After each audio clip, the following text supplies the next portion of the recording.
Assalamualaikum dan salam sejahtera.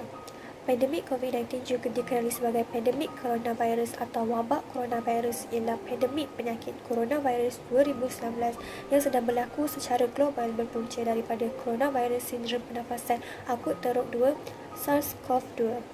Wabak ini pada mulanya dikesan pada pertengahan bulan Disember 2019 di Bandaraya Wuhan, Mumbai, China. Beberapa kes awal telah dilaporkan berlaku kepada pelawat dan pekerja di sebuah pasar yang menjual makanan laut dan haiwan hidup di Wuhan. Pada tanggal 11 Mac 2020, Pertubuhan Kesihatan Sedunia WHO telah mengiktiraf COVID-19 sebagai satu pandemik. Sehingga 27 Disember 2020, lebih 80.7 juta kes COVID-19 telah dilaporkan di lebih 191 buah negara dan wilayah, mengakibatkan lebih 1.76 juta kematian manakala lebih 50 juta orang telah pulih.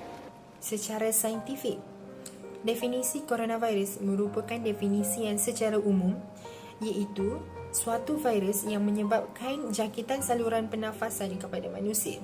Saiznya amatlah kecil dari saiz sel darah badan kita, iaitu 1 mikrometer, manakala sel darah tubuh kita merupakan 7 mikrometer. Terdapat beberapa jenis coronavirus seperti Several Acute Respiratory Syndrome Coronavirus SARS dan Middle East Respiratory Syndrome Related Coronavirus MERS-CoV. Coronavirus terbaharui ditemui di China merupakan coronavirus 2019 atau lebih dikenali sebagai COVID-19. Saya hendak membentangkan punca COVID-19 tersebut. Ratusan saintis mendakwa menemui bukti coronavirus SARS-CoV-2 dalam petikel kecil di udara yang boleh menjangkit manusia.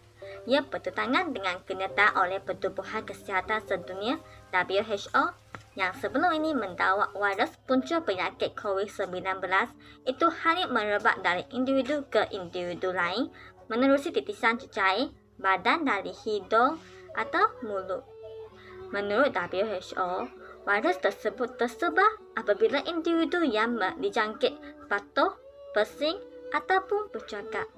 Saya akan menerangkan beberapa tanda dan gejala yang sering dialami oleh setiap pesakit COVID-19, iaitu seperti demam, batuk yang kering, sakit kepala, sakit tekak, sakit sendi seperti kelesuan dan juga ada yang hilang deria bau dan rasa, serta mereka akan mengalami sesak nafas. Selain daripada itu, ada juga tanda ataupun gejala yang hanya dialami oleh hanya segelintir pesakit seperti muntah-muntah dan cerit-berit.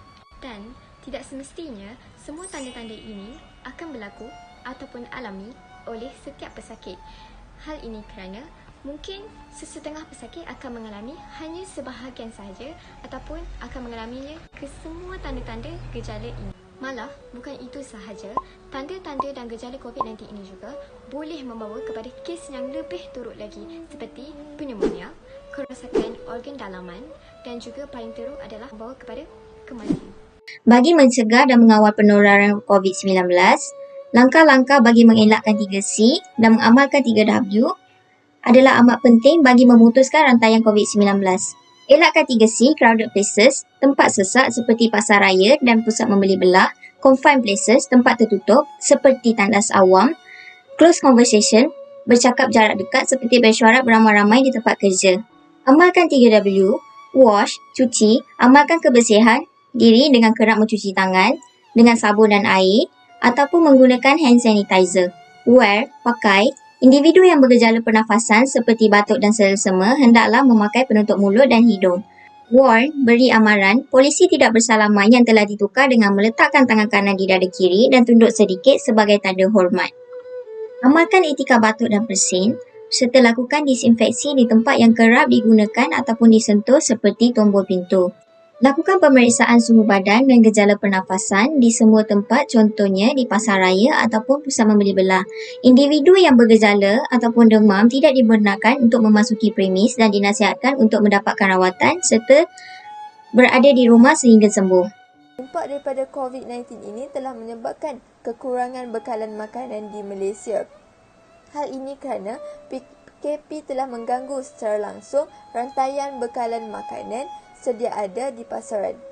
Hal ini dapat dibuktikan apabila beberapa rantaian utama dalam industri pembekalan makanan seperti restoran, kasar malam, pasar borong dan kedai runcit terpaksa ditutup. Tambahan lagi, sesetengah perniagaan penting seperti ini dihadkan waktu perniagaannya antara jam 6 pagi hingga 5 petang. Hal ini menyebabkan pengguna mula bimbang, seterusnya mendorong mereka untuk melakukan panik buying seperti yang telah berlaku pada awal penguasaan PKP.